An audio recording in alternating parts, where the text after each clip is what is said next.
Elite YouTube চ্যানেলে তোমাদের সকলকে স্বাগত জানাই। আজকে আমরা এখানে আলোচনা করব মডেল কোয়েশ্চেন পেপার, যেখানে অর্থাৎ নমুনা প্রশ্ন, যেখানে 40 নম্বরের এই যে থার্ড সেমিস্টারের যে পরীক্ষাটি তোমরা দেবে সেখানে কি কি ধরনের প্রশ্ন আসতে পারে এবং কত নম্বরের প্রশ্ন আসতে পারে, পর্ষদ নির্ধারিত তোমাদের যে সিলেবাস সেই অনুযায়ী এবং প্রশ্নের ধরন অনুযায়ী এখানে 40টি প্রশ্ন নিয়ে আজকে আমরা আলোচনা করব। এই ধরনের প্রশ্নগুলি তোমরা তোমাদের পরীক্ষায় প্রশ্নপত্রে পেতে পারো। প্রথমেই চলে যাব একটু সিলেবাসের কথায়। সিলেবাসের কথাটাই আসছি, কারণ এখানে তোমাদের এতদিনের সিলেবাস একেবারে মুখস্থ, কিন্তু তবু আর একবার ওই রিভিশনের মতো করে বলে দিই যে তোমাদের যে গল্প রয়েছে অর্থাৎ আদরিনী, সেখান থেকে রয়েছে 8 মার্ক, অর্থাৎ 8 নম্বর প্রশ্ন হচ্ছে আদরিনী গল্প থেকে। এরপরে বাঙ্গালা ভাষা যে প্রবন্ধ, স্বামী বিবেকানন্দের লেখা বাঙ্গালা ভাষা প্রবন্ধ থেকে তোমাদের প্রশ্ন হবে 5 নম্বরের। এই গেল 8, 5, 13 নম্বর। তোমাদের যে দুটি কবিতা রয়েছে, একটি ধর্ম, যেটি হচ্ছে অন্ধকার লেখাগুচ্ছ কাব্যগ্রন্থের অন্তর্গত কবিতা, শ্রীজাতর লেখা, শ্রীজাত বন্দ্যোপাধ্যায়ের লেখা ধর্ম কবিতা, এবং আরেকটি কবিতা রয়েছে দিগ্বিজয়ের রূপকথা, যেটি নবনীতা দেবসেনের লেখা। এই দুটি কবিতা থেকে রয়েছে 7 নম্বর, অর্থাৎ হলো 13 আর 7 20 নম্বর। ভারতীয় গল্প এবং আন্তর্জাতিক কবিতা, ভারতীয় গল্প এবং আন্তর্জাতিক কবিতা, ভারতীয় গল্প পোটরাজ আর আন্তর্জাতিক কবিতা তার সঙ্গে সেখান থেকে রয়েছে তোমাদের জন্য 5 নম্বর, অর্থাৎ এই দুটো থেকে 5 নম্বর হলো 25 নম্বর। 5 নম্বর রয়েছে সংস্কৃতি, অর্থাৎ গানের ইতিহাস, ক্রীড়া এবং সঙ্গীত চর্চা, তিনটে টপিক মিলিয়ে রয়েছে 5 নম্বর, এবং ভাষা থেকে রয়েছে 10 নম্বর, টোটাল 40 নম্বর। এই 40 নম্বরের উপরে তোমাদের কি রকম প্রশ্ন হতে পারে, কি ধরনের কি টাইপের প্রশ্ন আসতে পারে, সেই সব কিছু নিয়ে আমরা আজকে আলোচনা করব। অর্থাৎ আমরা আজকে পুরো একটা 40 নম্বরের কোয়েশ্চেন পেপার সেট কি রকম হবে, পর্ষদের নির্ধারিত সিলেবাস, সেই নির্ধারিত নম্বর বিভাজন এবং সবকিছু মিলিয়ে সেটা আজকে আমরা এখানে দেখব। চলো শুরু করা যাক। প্রথম প্রশ্নে আসি। প্রথম প্রশ্ন, আদরিনী গল্পটি যে পত্রিকায় প্রথম প্রকাশিত হয়েছিল সেটি হলো ক সাধনা, খ ভারতী, গ সাহিত্য, নাকি ঘ কল্লোল। আদরিনী গল্পটি যে পত্রিকায় প্রথম প্রকাশিত হয় সেটি হলো গ সাহিত্য। সাহিত্য পত্রিকায় আদরিনী গল্পটি প্রথম প্রকাশিত হয়েছিল। পরের প্রশ্ন, যে দুজন ব্যক্তি জয়রাম মুক্তারের সঙ্গে দেখা করতে এসেছিলেন তারা হলেন, যে দুজন ব্যক্তি জয়রাম মুখোপাধ্যায়ের সঙ্গে দেখা করতে এসেছিলেন তারা হলেন ক নরেশচন্দ্র রায় ও কুঞ্জ বিহারী উকিল, খ উমাচরণ লাহিড়ী ও কুঞ্জ বিহারী, গ নগেন ডাক্তার ও মহারাজা নরেশচন্দ্র রায়, নাকি ঘ নগেন ডাক্তার ও কুঞ্জ বিহারী উকিল। গল্পের একেবারে সূচনাতেই আমরা এই দুটি নাম পাই যারা মোক্তার মহাশয় অর্থাৎ জয়রাম মুখোপাধ্যায়ের সঙ্গে দেখা করতে এসেছিল, তারা হলো গ খ যারা মোক্তার মহাশয় অর্থাৎ জয়রাম মুখোপাধ্যায়ের সঙ্গে দেখা করতে এসেছিলেন তারা হলেন ঘ নম্বর নগেন ডাক্তার এবং কুঞ্জ বিহারী উকিল। নগেন ডাক্তার পেশায় ডাক্তার এবং কুঞ্জ বিহারী পেশায় উকিল, তাই নগেন ডাক্তার এবং কুঞ্জ বিহারী উকিল এরা দুজন জয়রাম মুখোপাধ্যায়ের বৈঠকখানায় প্রথম দেখা করতে এসেছিল। জয়রাম মুখোপাধ্যায় সম্পর্কে যে তথ্যটি সঠিক নয়, জয়রাম মুখোপাধ্যায় সম্পর্কে যে তথ্যটি সঠিক নয় সেটি হলো তার আদি নিবাস যশোর জেলায়, অর্থাৎ তিনি আগে যশোর জেলার মানুষ ছিলেন। খ প্রথম মুক্তারি করতে আসার সময় তার সঙ্গে ছিল একটি ক্যাম্বিসের ব্যাগ ও একটি পিতলের ঘটি, গ মাসিক 8 শিকায় তিনি একটি ঘর ভাড়া নিয়েছিলেন, নাকি ঘ যৌবনে তিনি বেশ বদরাগী ছিলেন। জয়রাম মুখোপাধ্যায় সম্পর্কে এখানে দেওয়া যে কটি তথ্য রয়েছে তার মধ্যে যে তথ্যটি সঠিক নয়, একটা জিনিস তোমাদের মনে করিয়ে দিই, এমসিকিউ যখন এবং 40 নম্বর তার জন্য যে সময়টা থাকবে সেই সময়টার মধ্যে, সেই সময়সীমার মধ্যে তোমরা ইজিলি 40 নম্বর আনসার করে দিতে পারবে। তাই আমার একটা পরামর্শ রইল তোমাদের জন্য যে তোমরা কিন্তু কোশ্চেন অবশ্যই খুঁটিয়ে পড়বে, কোথায় সঠিক তথ্যটি যে তথ্যটি ঠিক নয় বলেছে, অথবা কোথায় এরকম প্রশ্ন এখানে হতে পারতো যে জয়রাম মুখোপাধ্যায় সম্পর্কে যে তথ্যটি সঠিক সেই তথ্যটি হলো, তারপরে হয়তো তিনটেই অপশন ভুল দেওয়া থাকতো, একটাই ঠিক দেওয়া থাকতো। এখানে রয়েছে যে তথ্যটি সঠিক নয় সেটি হলো, তার মানে তিনটে অপশন ঠিক দেওয়া রয়েছে, একটা অপশন ভুল দেওয়া রয়েছে। সুতরাং কি বলা হয়েছে, প্রশ্নে কি চাওয়া হয়েছে, সেটা কিন্তু খুব ভালোভাবে পড়বে, তারপরেই প্রশ্নের উত্তর করবে। তোমরা যথেষ্ট সময় পাবে, সুতরাং তাড়াহুড়ো করে একটা সোজা প্রশ্ন শুধুমাত্র পড়া কমপ্লিট না করে উত্তর পেরে যাব বলে গোল করে দিয়ে আসবে না। ভালো করে একটা প্রশ্নকে পড়বে, পড়ে বুঝবে, তারপরেই উত্তর করবে। চলো এই প্রশ্নের উত্তরটা দেখি। জয়রাম মুখোপাধ্যায় সম্পর্কে যে তথ্যটি সঠিক নয় সেটি হলো গ, তিনি মাসিক ৮ শিকায় একটি বাসা ভাড়া নিয়েছিলেন। জয়রাম মুখোপাধ্যায় বাসা ভাড়া নিয়েছিলেন এ কথা তো ঠিক, কিন্তু তিনি ৮ শিকায় বাসাটি ভাড়া নেননি, তিনি বাসাটি ভাড়া নিয়েছিলেন কিন্তু ১৩ শিকায়। তাহলে প্রথম যে অপশনটি রয়েছে তার আদি নিবাস যশোর জেলা, এটি ঠিক। তিনি যখন প্রথম মুক্তারি করতে এলেন পদ্মা পার হয়ে, তখন তার সঙ্গে ছিল একটি ক্যাম্বিসের ব্যাগ এবং একটি পিতলের ঘটি, এটিও ঠিক। তিনি যৌবনে বেশ বদরাগী ছিলেন, গল্প থেকে আমরা এই পরিচয়টিও পাই। এবং তিনি মাসিক যে ১৩ শিকা দিয়ে একটি ঘর ভাড়া করেছিলেন, সুতরাং মাসিক ৮ শিকায় তিনি একটি বাসা ভাড়া করেছিলেন এই তথ্যটি ভুল। ৮ শিকা নয়, আসলে ওটা ১৩ শিকা ছিল।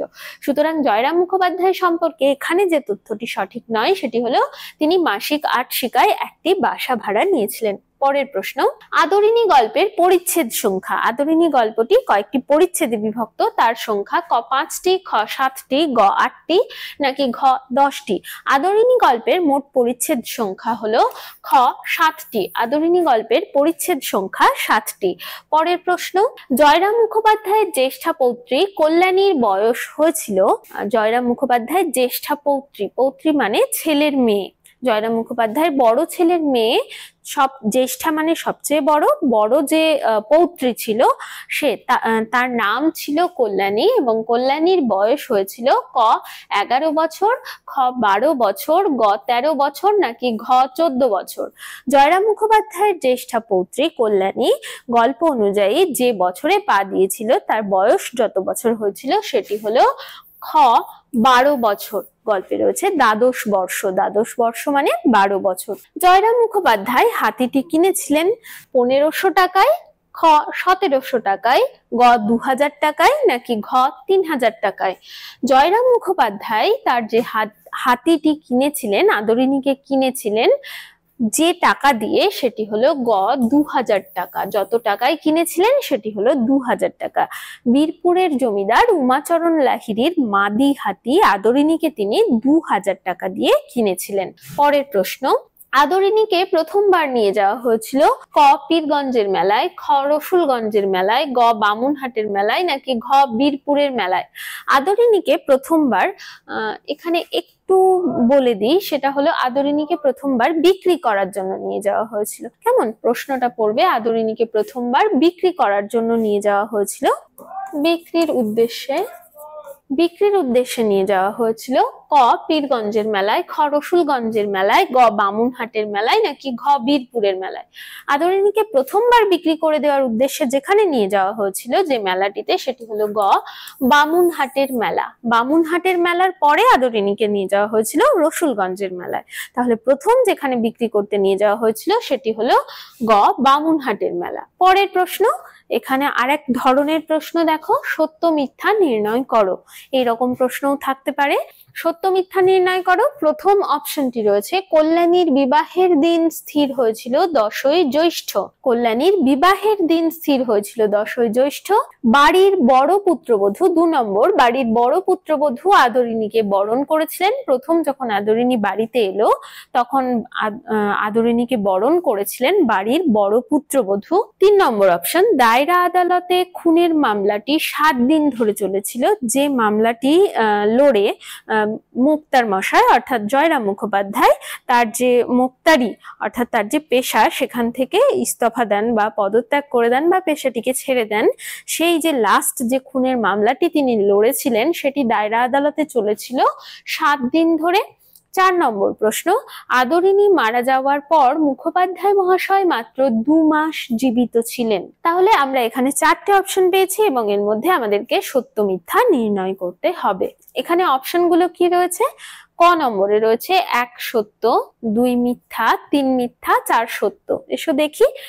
1 সত্য, কল্যাণীর বিবাহের দিন স্থির হয়েছিল 10ই জ্যৈষ্ঠ। সত্য, এটা 10ই জ্যৈষ্ঠই কল্যাণীর বিবাহের দিন স্থির হয়েছিল। 2 বলেছে মিথ্যা, বাড়ির বড় পুত্রবধূ আদরিণীকে বরণ করেছিলেন। এটা তো ঠিক, আদরিণী প্রথম যেদিন মুখোপাধ্যায় মহাশয়ের বাড়িতে এলেন, অর্থাৎ জয়রাম মুখোপাধ্যায়ের বাড়িতে যেদিন প্রথম আদরিণী এলো, সেদিন তাকে বরণ করেছিলেন জয়রাম মুখোপাধ্যায়ের বড় পুত্রবধূ। সুতরাং এই অপশনটা হবে না।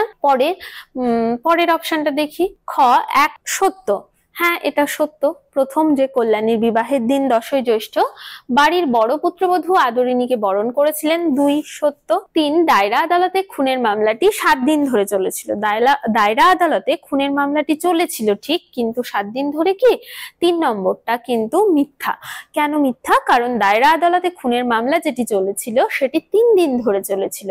লাস্ট যে মামলাটি জয়রাম মুখোপাধ্যায় লড়েছিলেন দায়রা আদালতে, সেটি 3 দিন ধরে চলেছিল। তাহলে 3 নম্বর ইনফরমেশনটা মিথ্যা। এখানে 3 নম্বরে মিথ্যা রয়েছে, হলেও হতে পারে। আদরিণী মারা যাওয়ার পর মুখোপাধ্যায় মহাশয় মাত্র 2 মাস জীবিত ছিলেন।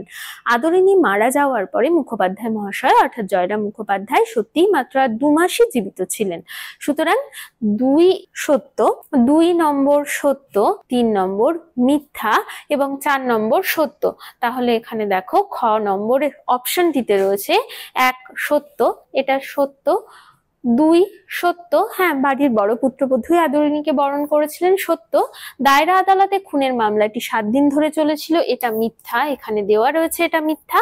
এবং আদরিণী মারা যাওয়ার পর মুখোপাধ্যায় মহাশয় মাত্র 2 মাস জীবিত ছিলেন, এটা সত্য, এখানে দেওয়া রয়েছে সত্য। তাহলে আমরা আর বাকি অপশনগুলো দেখলাম না, আমরা দেখলাম এখানে যেটা, সেটা হলো এখানে খ নম্বর। এটি বোঝা গেল আশা করি। বাকি যে অপশনগুলো রয়েছে এগুলির একটাও হবে না। দেখো 1 নম্বর দিয়েছে মিথ্যা, কিন্তু এটা তো সত্য, তাহলে এটা তো প্রথমেই হবে না। এখানে 1 সত্য, 2 সত্য, 3 মিথ্যা, 3 মিথ্যা, 4ও মিথ্যা দিয়েছে। মুখোপাধ্যায় মহাশয় কিন্তু 2 মাসই জীবিত ছিলেন আদরিণী মারা যাওয়ার পর। সুতরাং এখানে একমাত্র যে অপশনটি সঠিক সেটি হলো খ অপশন। পরের প্রশ্নে যাই। বাঙ্গালা ভাষা প্রবন্ধটি প্রথম প্রকাশিত হয়েছিল ক উদ্বোধন পত্রিকায়, খ প্রবাসী পত্রিকায়, গ ভারতী পত্রিকায়, নাকি ঘ কল্লোল পত্রিকায়? বাঙ্গালা ভাষা প্রবন্ধটি প্রথম প্রকাশিত হয়েছিল যে পত্রিকায়, তার নাম হলো ক উদ্বোধন পত্রিকা। স্বামী বিবেকানন্দের লেখা বাঙ্গালা ভাষা প্রবন্ধটি প্রথম যে পত্রিকায় প্রকাশিত হয় তার নাম উদ্বোধন পত্রিকা। পরের প্রশ্ন। বাঙ্গালা ভাষা প্রবন্ধটি প্রথম লেখা হয় ক 1900 খ্রিস্টাব্দের 20 জানুয়ারি, খ 1900 খ্রিস্টাব্দের 20 ফেব্রুয়ারি, আচ্ছা গ অপশনটা এখানে রয়েছে, গ 1902 খ্রিস্টাব্দের 20 জানুয়ারি। এটা একটু ইগনোর করো, এটা ঘ করে দিই এবং এটা গ করি। 1902 খ্রিস্টাব্দের 20 ফেব্রুয়ারি, ঘ 1902 খ্রিস্টাব্দের 20 জানুয়ারি। কোন সালে এই বাঙ্গালা ভাষা প্রবন্ধটি প্রথম লেখা হয়েছিল? সেটি হলো বাঙ্গালা ভাষা প্রবন্ধটি প্রথম লেখা হয়েছিল খ নম্বর 1900 খ্রিস্টাব্দের 20 ফেব্রুয়ারি। 1900 খ্রিস্টাব্দের 20 ফেব্রুয়ারি তারিখে প্রথম এই প্রবন্ধটি লেখা হয়েছিল। পরের প্রশ্ন। স্বামীজির মতে কলকাতার ভাষা ছড়িয়ে পড়বে। স্বামীজির মতে কলকাতার ভাষা ছড়িয়ে পড়বে ক কলকাতা থেকে ঢাকা পর্যন্ত, খ চট্টগ্রাম থেকে বৈদ্যনাথ পর্যন্ত, গ উত্তরবঙ্গ থেকে দক্ষিণবঙ্গ পর্যন্ত, নাকি ঘ দিনাজপুর থেকে রাজশাহী পর্যন্ত? স্বামী বিবেকানন্দের মতে এই প্রবন্ধ অনুসারে, বাঙ্গালা ভাষা প্রবন্ধ অনুসারে বাঙ্গালা ভাষা কলকাতার ভাষা ছড়িয়ে পড়বে কোথায়? চট্টগ্রাম থেকে বৈদ্যনাথ পর্যন্ত। চট্টগ্রাম থেকে বৈদ্যনাথ পর্যন্ত। পরের প্রশ্ন। বক্তব্যগুলির মধ্যে শুদ্ধ অশুদ্ধ চিহ্নিত করো। দেখো 2টি বিবৃতি রয়েছে, এর মধ্যে তোমাকে শুদ্ধ এবং অশুদ্ধ বেছে নিতে হবে। বলেছে প্রথম যে বিবৃতি সেখানে বলেছে ভাষা প্রধান ভাব গৌণ, এটি প্রশ্নটি রয়েছে বাংলা ভাষা প্রবন্ধ থেকে, বলেছে ভাষা প্রধান ভাব গৌণ। 2 নম্বরটি রয়েছে যে স্থানের ভাষা সংস্কৃত ভাষার কাছাকাছি তাকেই সাহিত্যের ভাষা করতে হবে। স্বামীজির মতে এই দুটি বিবৃতির মানে স্বামীজি বাংলা ভাষা প্রবন্ধে যে দুটি বিবৃতি দিয়েছিলেন এই দুটি বিবৃতি কি একই মানে স্বামীজির মতামতের সঙ্গে একই রকম, মানে এই দুটি বিবৃতি কি সঠিক নাকি দুটি বিবৃতি অশুদ্ধ, দুটি বিবৃতির মধ্যে একটি সঠিক নাকি একটি অশুদ্ধ, নাকি কোনোটিই সঠিক নয়, এগুলি আমরা এখন দেখব। ভাষা প্রধান ভাব গৌণ, স্বামীজি বাংলা ভাষা প্রবন্ধে যে কথাটা বলেছেন সেটা হলো ভাষা প্রধান ভাব গৌণ নয়, তিনি বলেছেন ভাব প্রধান ভাষা গৌণ, ভাবটাই প্রধান, ভাষার ভাবটাই প্রধান। তাহলে এই মতামত যেটা বিবৃতি, প্রথম বিবৃতিটি সেটি অশুদ্ধ। পরে যে স্থানের ভাষা সংস্কৃত ভাষার কাছাকাছি তাকেই সাহিত্যের ভাষা করতে হবে, না, স্বামীজি তার বাংলা ভাষা প্রবন্ধে চলিত ভাষার পক্ষে সওয়াল করেছেন এবং যে ভাষা ভাব প্রকাশের সহায়ক তাকেই সাহিত্যের শিল্পের মাধ্যম করতে বলেছেন। তাহলে যে ভাষা সংস্কৃত ভাষার কাছাকাছি সে ভাষাকেই সাহিত্যের ভাষা করতে হবে, এই যে বিবৃতিটি এটিও কিন্তু অশুদ্ধ। তাহলে দেখো এখানে উত্তর কোনটা হবে? ক 1 ও 2 দুটোই শুদ্ধ, না এটা ঠিক নয়। খ 1 শুদ্ধ 2 অশুদ্ধ, এটাও ঠিক নয় কারণ দুটি বিবৃতিই অশুদ্ধ। গ 1 অশুদ্ধ 2 শুদ্ধ, তাও ঠিক নয়। খ 1 ও 2 দুটোই অশুদ্ধ, এটা তাহলে এখানে উত্তরটি হবে ঘ 1 ও 2 দুটি অশুদ্ধ। এবার এইরকমই প্রশ্ন থাকবে তা নয়, হয়তো এখানে এটা এরকম থাকলেও ভাব প্রধান ভাষা গৌণ, তাহলে এটা শুদ্ধ হয়ে যেত, এটা অশুদ্ধ হয়ে যেত। ভালো করে পড়ে নেবে, পড়ে নিয়ে কিন্তু উত্তর করবে। পরের প্রশ্নে যাব। তো মিথ্যা নির্ণয় করো, সত্য মিথ্যা নির্ণয় করো। স্বামী বিবেকানন্দের মতে ভাষা হবে জলের মতো। 2 নম্বরে রয়েছে প্রাবন্ধিক প্রবন্ধটিতে যে মহাপুরুষের নাম উল্লেখ করেননি তিনি হলেন শ্রীরামকৃষ্ণ পরমহংস। 3 নম্বর স্বামী বিবেকানন্দ প্রবন্ধটি লিখেছিলেন আমেরিকা থেকে। 4 নম্বর প্রবন্ধটি ছিল একটি বক্তৃতা। স্বামী বিবেকানন্দের মতে ভাষা হবে জলের মতো। এই যে প্রথমে যে এই অংশটি রয়েছে, এই লাইনটি রয়েছে বা বিবৃতিটি রয়েছে, এটি কিন্তু ভুল, কারণ স্বামী বিবেকানন্দের মতে ভাষা জলের মতো হবে না, ভাষা হবে ইস্পাতের মতো, ভাষা হবে ইস্পাতের মতো। তাহলে প্রথমটি মিথ্যা।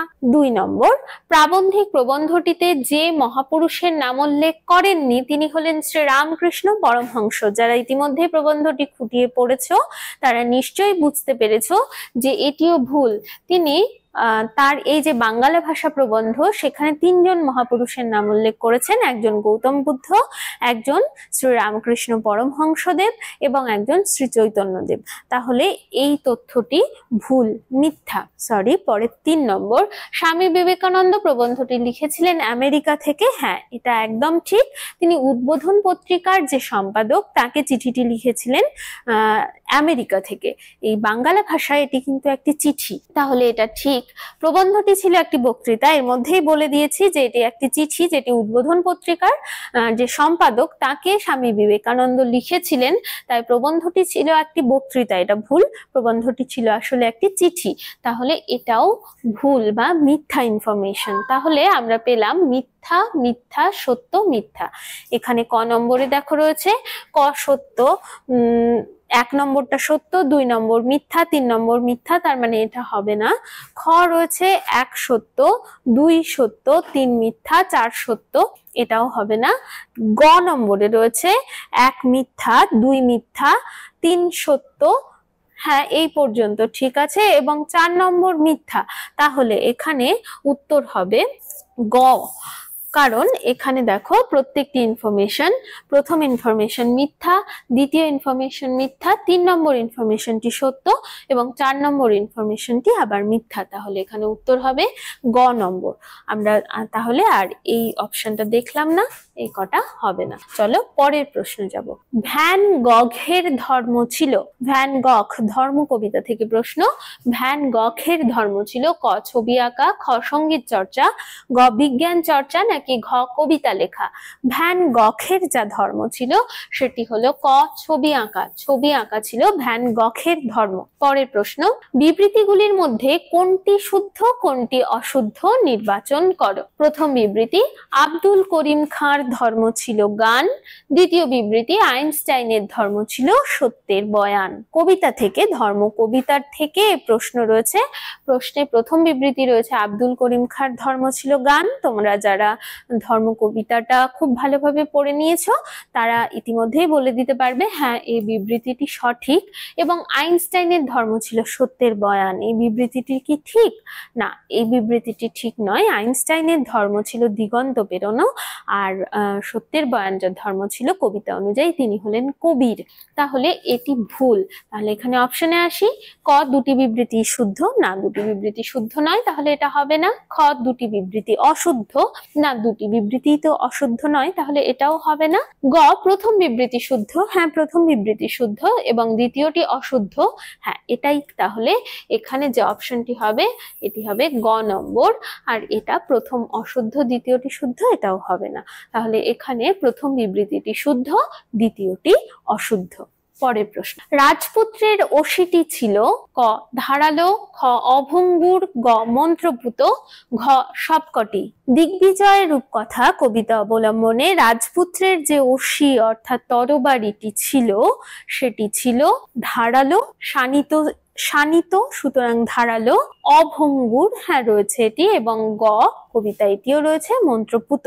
তাহলে রাজপুত্রের যে অসি সেটি এই সবকটি, ধারালো, শানিত, ইস্পাতখণ্ড, অভঙ্গুর এবং এটি মন্ত্রপুত। তাহলে ধারালো, অভঙ্গুর এবং মন্ত্রপুত এই তিনটি অপশনই ঠিক, তাই উত্তর হবে ঘ সবকটি।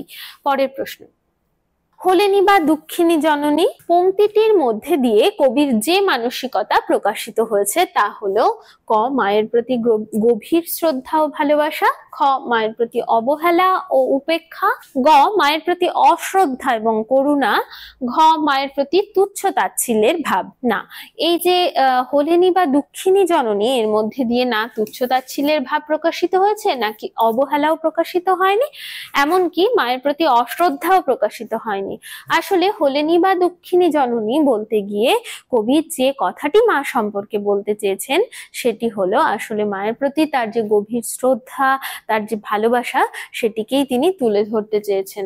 তার মা দুঃখিনী জননী হলেও তিনি যে কোনো অংশে কম নন সে কথাই কবি কিন্তু তুলে ধরেছেন এই পংক্তির মধ্যে দিয়ে। তাই হলেনি বা দুঃখিনী জননী পংক্তির মধ্যে দিয়ে কবি মায়ের প্রতি গভীর শ্রদ্ধা এবং ভালোবাসার ভাবটিকেই তুলে ধরেছেন। তাই প্রশ্নের উত্তর ক মায়ের প্রতি গভীর শ্রদ্ধা ও ভালোবাসার যে মানসিকতা সেটি এখানে প্রকাশিত হয়েছে। পরের প্রশ্ন, তুনির শব্দের অর্থ হলো ক ধনুক, খ তলোয়ার, তীর রাখবার স্থান নাকি ঘ ঢাল। তুনির শব্দের অর্থ হলো গ তীর রাখবার স্থান। পরের প্রশ্নে যাব, শূন্যস্থান পূরণ করো। এটা আরেকটা অন্য টাইপ। শূন্যস্থান পূরণ করো, যে তোমাকে শিখিয়েছে ড্যাশ কথা। ক অহিংসার কথা, খ অধিকারের কথা, গ অধর্মের কথা নাকি ঘ দখলের কথা। কবিতা অনুযায়ী শূন্যস্থানে কি বসবে? যে তোমাকে শিখিয়েছে অহিংসার কথা, না কবিতা অনুযায়ী এখানে না, কবিতা অনুযায়ী শূন্যস্থানে যেটি বসবে তা হলো ঘ দখলের কথা, যে তোমাকে শিখিয়েছে দখলের কথা। পরের প্রশ্নে যাব, গার্সিয়া লোরকা ছিলেন ক জার্মান কবি, খ ইংরেজ কবি, গ স্প্যানিশ কবি নাকি ঘ ইরানীয় কবি। গার্সিয়া লোরকা তিনি ছিলেন গ স্প্যানিশ কবি। স্প্যানিশ ভাষার বিখ্যাত কবি ছিলেন গার্সিয়া লোরকা, যিনি আততায়ীর দ্বারা যাকে হত্যা করা হয়েছিল এবং যার মৃতদেহটিও খুঁজে পাওয়া যায়নি। স্প্যানিশ ভাষার বিখ্যাত কবি ছিলেন গার্সিয়া লোরকা। পরের প্রশ্ন, ঠিক ভুল নির্ণয় করো। দামা হলো ১ দুর্পতের স্বামী, ২ গ্রামের পোটরাজ, ৩ গ্রামের মোড়ল, ৪ আনন্দর ছেলে। দামা সম্পর্কে এই যে ৪টি ইনফরমেশন রয়েছে এর মধ্যে কোনগুলি ঠিক কোনগুলি ভুল সেটা বেছে নিতে হবে। বলা হয়েছে ক সবকটি সঠিক, খ 1, 2 সঠিক, 3, 4 ভুল, গ 1 ও 3 সঠিক, 2 ও 4 ভুল, ঘ 2 সঠিক এবং 1, 3 ও 4 ভুল। তাহলে এসো এইখানে আগে দেখে নিই। দামা হলো দুর্গতের স্বামী, হ্যাঁ সত্যি এটা ঠিক। 2 গ্রামের পোটরাজ, হ্যাঁ দামা ছিল গ্রামের পোটরাজ অর্থাৎ মারিয়ায়ের সেবায়ত, তাহলে এটিও ঠিক। 3 গ্রামের মোড়ল, না দামা গ্রামের মোড়ল ছিল না, সে শুধুই গ্রামের পোটরাজ ছিল, তাহলে এটি ভুল। 4 দামা ছিল আনন্দর ছেলে, না দামা আনন্দর ছেলে ছিল না, আনন্দ দামার ছেলে ছিল, তাহলে এই অপশনটিও ভুল। তাহলে এখানে 1 ও 2 সঠিক এবং 3 ও 4 ভুল, তাহলে এটা হবে খ, অপশন খ 1 ও 2 সঠিক, 3 ও 4 ভুল। পরের প্রশ্নে যাব। মারিয়ায়ের উপোস করা হতো ক সোমবার ও মঙ্গলবারে, খ মঙ্গলবার ও বৃহস্পতিবারে, গ মঙ্গলবার ও শুক্রবারে, ঘ মঙ্গলবার ও শনিবারে। মারিয়ায়ের উপোস করা হতো, পোটরাজ গল্প থেকে আমরা যে ইনফরমেশনটি পাই তাতে মারিয়ায়ের উপোস করা হতো মঙ্গলবার ও শুক্রবারে, মঙ্গলবার ও শুক্রবারে। পরের প্রশ্ন, পোটরাজ গল্পের অনুবাদকের নাম ক মৌসুমী ভৌমিক, খ সুনন্দন চক্রবর্তী, গ শক্তি চট্টোপাধ্যায়, ঘ সৈয়দ মুজতবা আলী। পোটরাজ গল্পের যিনি অনুবাদক তার নাম খ সুনন্দন চক্রবর্তী, পোটরাজ গল্পের অনুবাদকের নাম সুনন্দন চক্রবর্তী। পরের প্রশ্ন, তার সঙ্গে মূল কবিতার নাম ছিল, মূল যে স্প্যানিশ ভাষায় লেখা তার সঙ্গে কবিতাটি স্প্যানিশ ভাষায় লেখা পাবলো নেরুদার একটি কবিতা, মূল যে কবিতা অর্থাৎ স্প্যানিশ ভাষায় লেখা যে কবিতাটি তার নাম ছিল ক কন ইলা, খ ফুয়েগো, গ রেগালো, নাকি ঘ বুয়েনোস দিয়াস। তার সঙ্গে মূল কবিতার নাম ছিল ক কন ইলা, তার সঙ্গে এই যে কবিতা যেটি স্প্যানিশ ভাষায় লেখা হয়েছিল সেটি পাবলো নেরুদার যে কবিতাটি তার নাম ছিল কন ইলা, সেটির পরবর্তীকালে ইংরেজি অনুবাদ হয়, তার নাম দেওয়া হয় উইথ হার, এবং পরে শক্তি চট্টোপাধ্যায় যখন এটিকে বাংলায় অনুবাদ করলেন তখন নাম দিলেন তার সঙ্গে। পরের প্রশ্ন, সুবিধের না বলা হয়েছে, সুবিধের না বলা হয়েছে ক মানুষকে, খ দেশকে, গ রাষ্ট্রপ্রধানকে, নাকি ঘ সময়কে। কবিতা জুড়ে তার সঙ্গে কবিতা জুড়ে সুবিধের না বলা হয়েছে যেটিকে সেটি হলো সময়কে, ঘ সময়কে। পরের প্রশ্ন, টপ্পা শব্দের আদি অর্থ কি? টপ্পা শব্দের আদি অর্থ ক বাজনা, খ লাফ, গ মাধুর্য, নাকি ঘ আখড়া। টপ্পা শব্দের আদি অর্থ হলো খ লাফ, টপ্পা শব্দের আদি অর্থ লাফ। পরের প্রশ্ন, সঙ্গীত শিল্পী মান্না দের প্রকৃত নাম, সঙ্গীত শিল্পী মান্না দের প্রকৃত নাম ক প্রবোধ চন্দ্র দে, খ প্রকাশ চন্দ্র দে, গ প্রবোধ কৃষ্ণ দে, নাকি ঘ প্রবোধ কুমার দে। সঙ্গীত শিল্পী মান্না দের প্রকৃত নাম প্রবোধ চন্দ্র দে, সঙ্গীত শিল্পী মান্না দের প্রকৃত নাম প্রবোধ চন্দ্র। এই প্রবোধ এই নামটি বাংলা সাহিত্যে আরো একজন বিখ্যাত সাহিত্যিকের নাম, বাংলা সাহিত্যের একজন বিখ্যাত সাহিত্যিকের নাম প্রবোধ কুমার বন্দ্যোপাধ্যায়। সেই বিখ্যাত সাহিত্যিক যাকে আমরা প্রবোধ কুমার বন্দ্যোপাধ্যায়ের পরিবর্তে অন্য একটি নামে চিনি, জানিও আমাদের। পরের প্রশ্ন, আমাদের রাজ্য থেকে প্রথম গ্র্যান্ড মাস্টার হন ক মহেশচন্দ্র ব্যানার্জি, খ প্রাণকৃষ্ণ কুন্ডু, গ দিব্যেন্দু বড়ুয়া, নাকি ঘ সপ্তর্ষি রায়চৌধুরী। আমাদের রাজ্য থেকে প্রথম যিনি গ্র্যান্ড মাস্টার হয়েছিলেন তিনি হলেন গ দিব্যেন্দু বড়ুয়া। আমাদের পশ্চিমবঙ্গ রাজ্য থেকে প্রথম যে মানুষটি গ্র্যান্ড মাস্টার হন তিনি হলেন দিব্যেন্দু বড়ুয়া। পরের প্রশ্ন, জগদীশচন্দ্র বসু বসু বিজ্ঞান মন্দির প্রতিষ্ঠা করেন ক 1900 খ্রিস্টাব্দে, খ 1907 খ্রিস্টাব্দে, গ 1917 খ্রিস্টাব্দে, নাকি ঘ 1923 খ্রিস্টাব্দে। জগদীশচন্দ্র বসু বিজ্ঞান চর্চার উদ্দেশ্যে বসু বিজ্ঞান মন্দির প্রতিষ্ঠা করেন 1917 খ্রিস্টাব্দে, গ 1917 খ্রিস্টাব্দে। পরের প্রশ্ন, মার্কিউরাস নাইট্রাইট আবিষ্কার করেন, মার্কিউরাস নাইট্রাইটের আবিষ্কর্তা ক প্রফুল্লচন্দ্র রায়, খ জগদীশচন্দ্র বসু, গ মেঘনাদ সাহা, নাকি ঘ উপেন্দ্রনাথ ব্রহ্মচারী। মার্কিউরাস নাইট্রাইটের আবিষ্কর্তা হলেন ক প্রফুল্লচন্দ্র রায়। প্রফুল্লচন্দ্র রায় হলেন মার্কিউরাস নাইট্রাইটের আবিষ্কর্তা। তোমরা আমাকে জানিও উপেন্দ্রনাথ ব্রহ্মচারী কি আবিষ্কার করেছিলেন। পরের প্রশ্ন, জাস্কের লেখা অভিধানের নাম ছিল ক মহাভাষ্য, খ অমরকোষ, গ নিরুক্ত নাকি ঘ বিশ্বকোষ। জাস্কের লেখা যে অভিধান সেটির নাম ছিল গ নিরুক্ত, গ নিরুক্ত। পরের প্রশ্ন, ভাষাবিজ্ঞানের সংযোগমূলক শাখাটি হলো, ভাষাবিজ্ঞানের যেটি সংযোগমূলক শাখার মধ্যে সেটি হলো ক মনোভাষা বিজ্ঞান, খ শৈলী বিজ্ঞান, গ অভিধান বিজ্ঞান নাকি ঘ সমাজ ভাষা বিজ্ঞান। ভাষাবিজ্ঞানের সংযোগমূলক শাখা বলা হয় গ অভিধান বিজ্ঞানকে। অভিধান বিজ্ঞানকে বলা হয় ভাষাবিজ্ঞানের একটি সংযোগমূলক শাখা। পরের প্রশ্নে যাব। LAS স্ল্যাশ কথার পূর্ণ রূপটি হলো ক ল্যাঙ্গুয়েজ অ্যাকুইজিশন সার্ভিস, খ ল্যাঙ্গুয়েজ অ্যাকুইজিশন সিস্টেম, গ ল্যাঙ্গুয়েজ অ্যানালিটিক্যাল সার্ভিস নাকি ঘ language analytical system. LAS slash কথার পূর্ণ রূপটি হলো ল্যাঙ্গুয়েজ অ্যাকুইজিশন সিস্টেম, খ language acquisition system. Noam Chomsky এই আমাদের ভাষা শেখার যে ব্যবস্থা সেটা প্রথমে বলেছিলেন মস্তিষ্ক হলো ভাষা শেখার যন্ত্র, পরে সেটিকে বলেন না ভাষা শেখার যন্ত্র নয়, ভাষা শেখার ব্যবস্থা। সেখানে ল্যাড এবং ল্যাস দুটি কথা রয়েছে। ল্যাড কথার অর্থ হলো ল্যাঙ্গুয়েজ অ্যাকুইজিশন ডিভাইস, যেটি তিনি প্রথম মস্তিষ্ককে যে তখন তিনি প্রথমবারে যন্ত্র হিসেবে বর্ণনা করেছিলেন।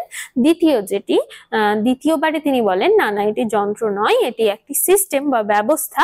ল্যাঙ্গুয়েজ শেখার ব্যবস্থা হলো মস্তিষ্কের মধ্যে থাকে, এবং তখন তিনি ল্যাড পাল্টে তিনি বলেন যে ল্যাঙ্গুয়েজ অ্যাকুইজিশন সিস্টেম। ল্যাড নয়, ল্যাস কথার পূর্ণ রূপটি হলো ল্যাঙ্গুয়েজ অ্যাকুইজিশন সিস্টেম। তাহলে এখানে উত্তর হবে। পরের প্রশ্ন, পরিস্থিতি অনুযায়ী ভাষা বদলে নেওয়ার প্রক্রিয়াকে বলা হয় ক দ্বিভাষিকতা, খ প্রমুখন, গ সমান্তরালতা নাকি ঘ কোড বদল।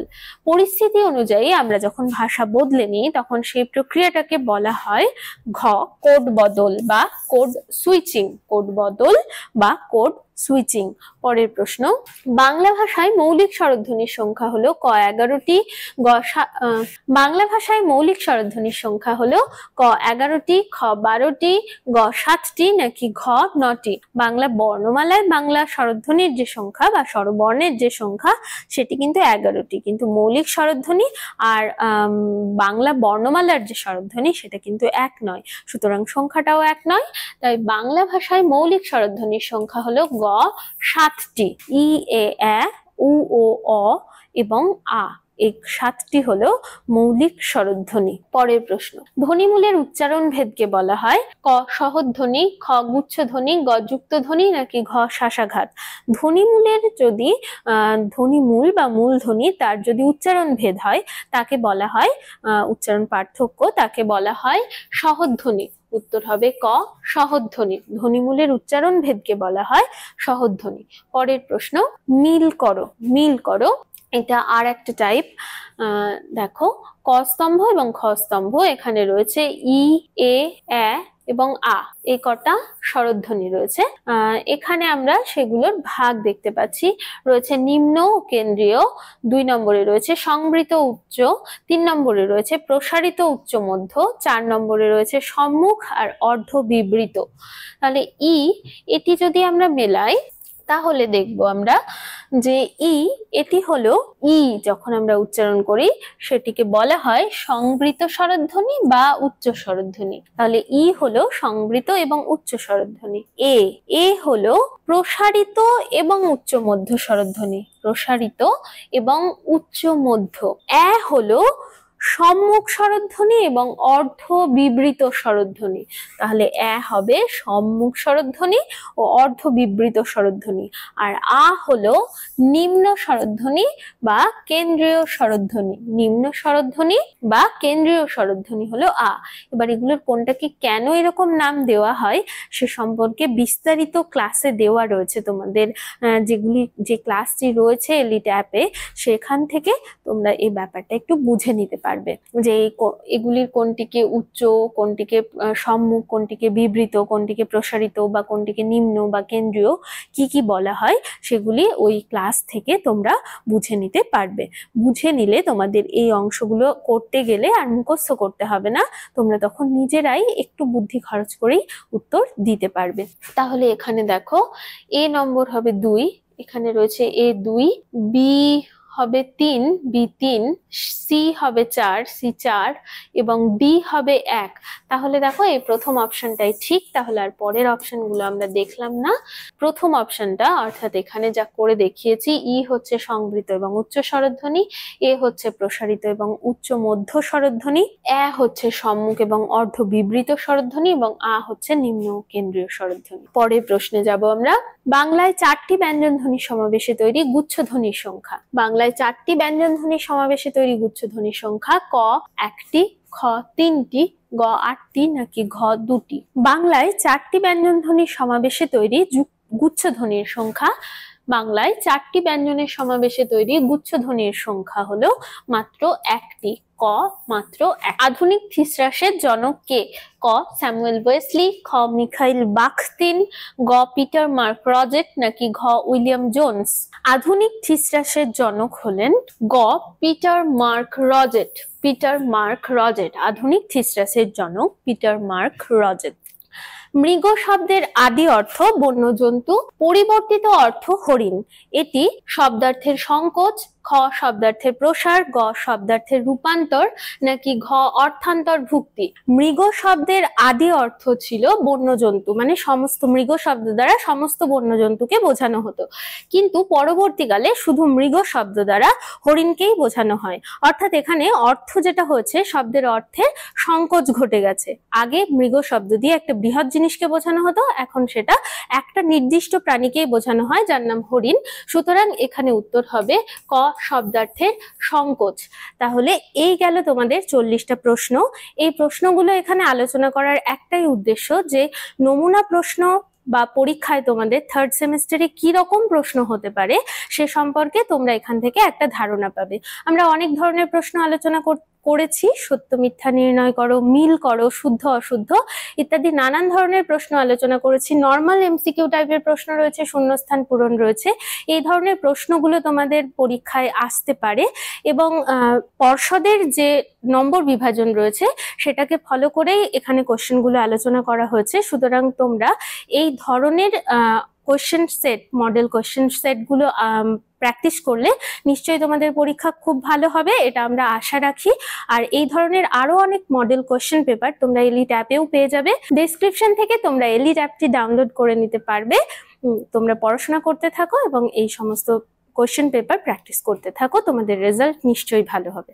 আর তোমাদের রেজাল্ট ভালো হলে এলিটের পরিশ্রম সার্থক।